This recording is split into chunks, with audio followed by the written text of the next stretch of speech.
In 2015, when sprinters like Jacques Harvey and Andrew Fisher dipped from Jamaica to Turkey and Bahrain, nobody cared.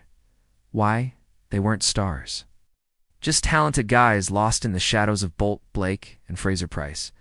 But 2025, different scene. Now it's Olympic medalists walking away. Rajindra Campbell, Jamaica's first Olympic shot-put medalist Roje Stona, Olympic discus record holder Jaydon Hibbert, triple jump phenom Pinnock. Maybe next. These aren't what-ifs. These are medal machines.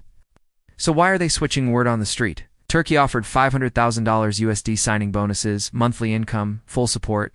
Meanwhile, in Jamaica, some of these athletes couldn't even get local sponsorships. One insider said, "Dem treat field athletes like extras." And Jamaicans' reactions are mixed. Some say, "Dem sell out the country." Others, "Me, can't eat patriotism. Secure the bag." One comment said it best, "Jamaica only love you when you will win. Turkey love you when you train." Field events been overlooked for too long. Now the world is cashing in on what Jamaica undervalued.